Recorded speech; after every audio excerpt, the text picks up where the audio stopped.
Hello students, welcome back to our channel আস্থা educare. আর তো বেশি দিন সময় নেই, আর কয়েকদিন পরেই তোমাদের সংস্কৃত পরীক্ষা।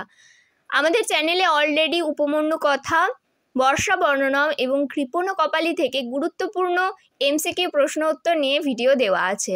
দেখো, ভিডিওর প্রথমেই তোমাদের বলে রাখি, এমসিকিউর কিন্তু কোনো সাজেশন হয় না, কিছু ইম্পর্টেন্ট কোয়েশ্চেন অ্যান্সার আজকে এই ভিডিওর মধ্যে তোমাদের বলবো। আজকে সম্পূর্ণ সংস্কৃত সাহিত্যের ইতিহাস থেকে গুরুত্বপূর্ণ প্রশ্ন উত্তর নিয়ে তোমাদের সাথে আলোচনা করব। তোমরা যদি সংস্কৃত সাহিত্যের ওপর দেওয়া ভিডিওগুলো না দেখে থাকো তাহলে অবশ্যই সেই ভিডিওগুলো দেখে নিও। সেখানে যে জায়গাগুলো আমি বলেছি ইম্পর্টেন্ট, সেই জায়গাগুলো তোমরা ভালো করে দেখবে, সেখান থেকে এমসিকিউ আসার চান্স কিন্তু খুব বেশি। এমসিকিউ এর ক্ষেত্রে প্রথমে তোমাদেরকে ভালো করে টেক্সটটা পড়তে হবে। তোমাদের যে স্টাডি মেটেরিয়াল হিসেবে আমি যে ভিডিওগুলো দিয়েছি সেই ভিডিওগুলোতে প্রচুর ডিটেলস দেওয়া আছে, সেই ভিডিওগুলো তোমরা ভালো করে দেখবে, তারপরেই প্রশ্ন উত্তরগুলো দেখে যাবে। এছাড়াও এক্সট্রা আরও কোয়েশ্চেন অ্যান্সার কিন্তু তোমাদের বই, তোমাদের কাছে যার যে রাইটারের বই আছে সেই বই কিন্তু তোমরা ফলো করবে, সেই বইয়ে প্রশ্ন উত্তর তোমরা পড়ে যাবে।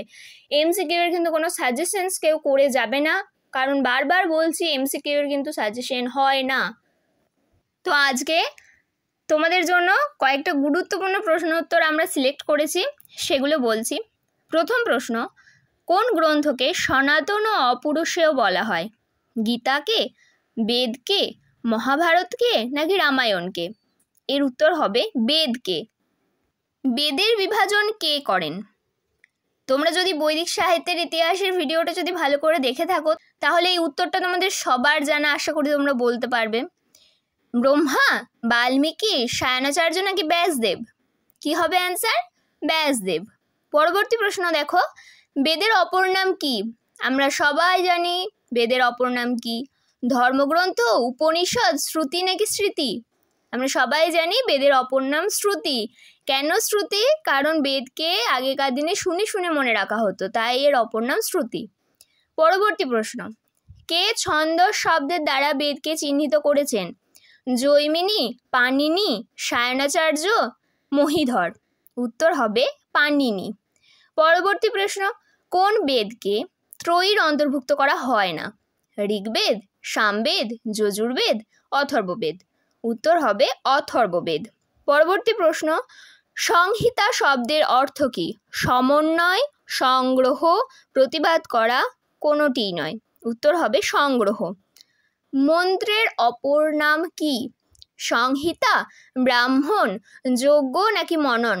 এর উত্তর হবে সংহিতা। পরবর্তী প্রশ্ন দেখো আছে, ঋগ্বেদের কটি মণ্ডল? 10টি, 12টি, 11টি নাকি 13টি? উত্তর হবে 10টি। পরবর্তী প্রশ্ন, ঋগ্বেদে কটি গোষ্ঠীমণ্ডল আছে? 5টি, 6টি, 7টি নাকি 8টি? এর উত্তর হবে 7টি। সংবাদ সূক্ত কোন বেদে আছে? ঋগ্বেদে, সামবেদে, যজুর্বেদে নাকি অথর্ববেদে? উত্তর হবে ঋগ্বেদে। পরবর্তী প্রশ্নটি আছে, ঋগ্বেদের ব্রাহ্মণ কোনটি? শতপথ, গোপথ, ঐত্তরীয় নাকি তৈত্তরীয়? এর উত্তর হবে ঐত্তরীয়। এরপর সামবেদ থেকে কয়েকটা প্রশ্ন উত্তর দেখে নাও।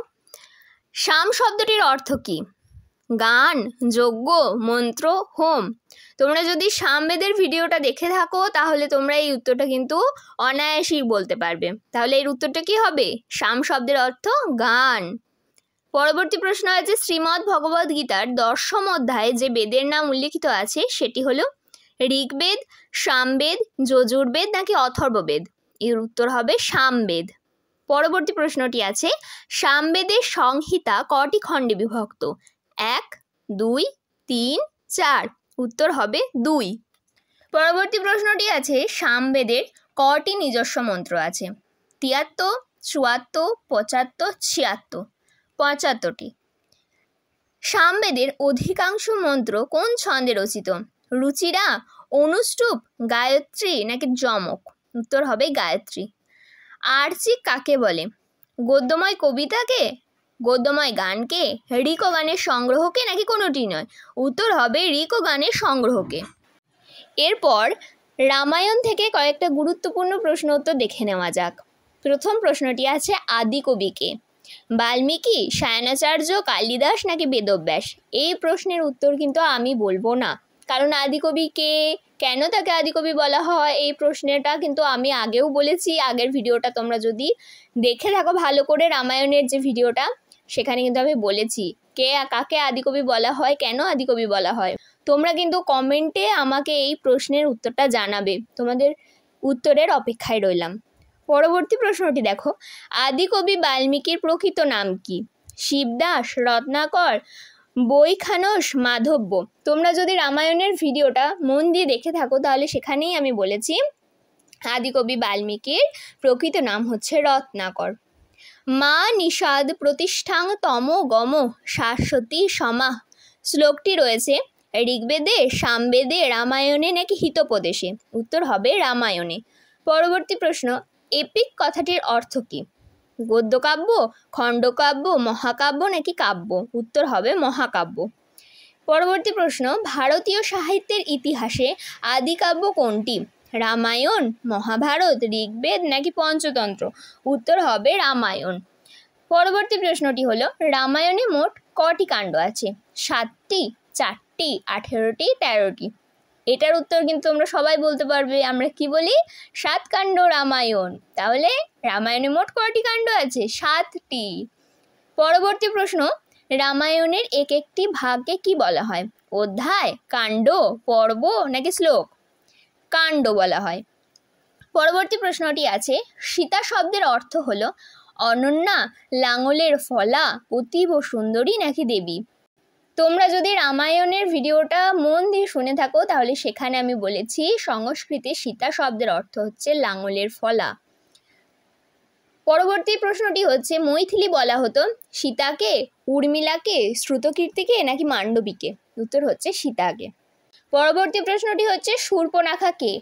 রামের বোন, সীতার বোন, রাবণের বোন নাকি সুগ্রীবের বোন? শূর্পণখা হচ্ছে রাবণের বোন।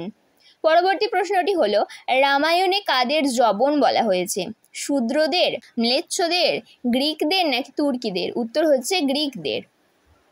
পরবর্তী প্রশ্নটি হলো, রামায়ণের কোন কাণ্ডকে লঙ্কাকাণ্ড বলা হয়?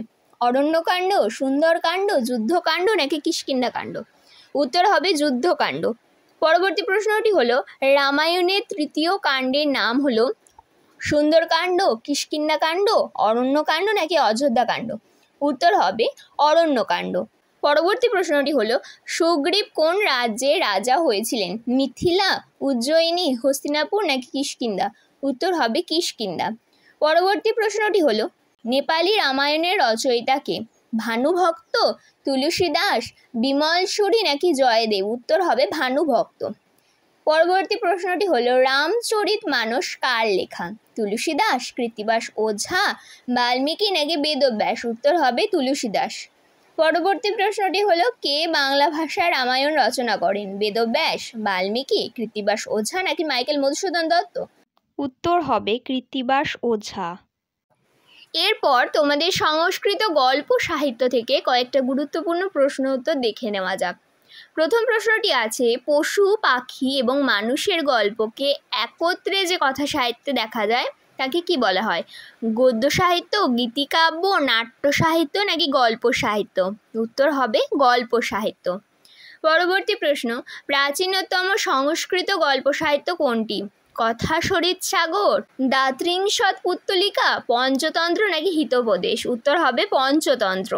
পরবর্তী প্রশ্নটি হচ্ছে, পণ্ডিত বিষ্ণু শর্মাকে কোন রাজার সমসাময়িক বলে মনে করা হয়? রাজা হেমচন্দ্র, রাজা অমর শক্তি, রাজা অনন্ত বর্মা নাকি রাজা বিষ্ণুগুপ্ত? উত্তর হবে রাজা অমর শক্তি। পরবর্তী প্রশ্নটি আছে, অমর শক্তি কোন নগরের রাজা ছিলেন? মহিলারপ্য, পাটলিপুত্র, উজ্জয়িনী নাকি মিথিলা? উত্তর হবে মহিলারপ্য। পরবর্তী প্রশ্নটি আছে, পঞ্চতন্ত্রের রচয়িতা কে? নারায়ণ শর্মা, বিষ্ণু শর্মা, নীতি বর্মা নাকি সোমদেব? উত্তর হবে বিষ্ণু শর্মা। পরবর্তী প্রশ্নটি আছে, অমর শক্তির মূর্খ পুত্রদের কে শিক্ষিত করে তুলতে চেয়েছিলেন? নারায়ণ শর্মা, বিষ্ণু শর্মা, চিন্তামণি ভট্ট নাকি শিবদাস? উত্তর হবে বিষ্ণু শর্মা। পরবর্তী প্রশ্নটি আছে যে হিতোপদেশ রচনা করেন কে? বিষ্ণু শর্মা, নারায়ণ শর্মা, কালিদাস নাকি দণ্ডী? তোমরা যদি সংস্কৃত গল্প সাহিত্যের ভিডিওটা যদি ভালো করে মন দিয়ে দেখে থাকো তাহলে এই উত্তরটা তোমরা জানবে। এই উত্তর হবে নারায়ণ শর্মা। পরবর্তী প্রশ্নটি আছে নারায়ণ শর্মা কোন রাজার সভাকবি ছিলেন? অমর শক্তি, ধবলচন্দ্র, পীতাম্বর নাকি সূর্যবর্মন? উত্তর হবে ধবলচন্দ্র। পরবর্তী প্রশ্নটি আছে সুদর্শন কোন রাজ্যের রাজা ছিলেন? পাটলিপুত্র, মিথিলা, উজ্জয়িনী নাকি মহিলারূপ? উত্তর হবে পাটলিপুত্র।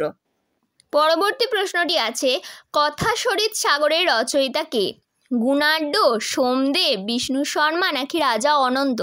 উত্তর হবে সোমদেব। পরবর্তী প্রশ্নটি আছে কাকলুকীয় তন্ত্রটির অর্থ কী? চিরশত্রুতা, হঠকারিতা, বন্ধু ভাবাপন্ন নাকি হারিয়ে ফেলা? উত্তর হবে চিরশত্রুতা। তো এই ছিল তোমাদের কয়েকটা গুরুত্বপূর্ণ এমসিকিউ প্রশ্ন উত্তর। তোমরা এই প্রশ্ন উত্তরগুলো দেখে যাবে অবশ্যই, কিন্তু তার আগে তোমাদেরকে ভালো করে টেক্সটটা পড়তে হবে এবং ডিটেলে পড়তে হবে। এবং তোমাদের কাছে যদি স্টাডি মেটেরিয়াল সেভাবে নাও থেকে থাকে তোমরা আমাদের ভিডিওগুলো দেখতে পারো, সেখানে আমি ডিটেলে আলোচনা করেছি, প্রত্যেকটা ডিটেলস দেওয়ার চেষ্টা করেছি। তোমরা ভালো করে সেই ভিডিওগুলো মন দিয়ে দেখবে, যে জায়গাগুলো আমি বলেছি ইম্পর্টেন্ট সেই জায়গাগুলো দরকার পড়লে খাতায় লিখে নেবে, দিয়ে পড়বে। সেই ভিডিওগুলো দেখার পরে প্রশ্ন উত্তরের ভিডিওগুলো তোমরা একবার করে দেখে যাবে, তাহলেই দেখবে তোমরা পরীক্ষায় ভালো অ্যান্সার করতে পারবে। আরও একটা কথা শেষবারেও বলছি, এমসিকিউ এর কোনো সাজেশন হয় না। কেউ কিন্তু এই যে কোশ্চেন অ্যান্সারগুলো আমি বললাম এগুলোকে সাজেশন ভেবে শুধুমাত্র এইগুলোই পড়ে চলে যেও না, কখনোই এটা করবে না। তোমরা আগে টেক্সট পড়বে, যদি বই না থেকে থাকে আমাদের ডিটেলে যে ভিডিওগুলো আছে সেই ভিডিওগুলোকে একটু সময় নিয়ে ধীরে সুস্থে সেই ভিডিওগুলো দেখবে, সেখানে ডিটেলে আমি আলোচনা করেছি, সেগুলো দেখার পরে পড়বে। তোমরা যদি বই থেকে থাকে তাহলে খুবই ভালো, তাহলে সেগুলো পড়বে, পড়ার পরে তোমরা এই কোয়েশ্চেন অ্যান্সারের ভিডিওগুলো দেখবে।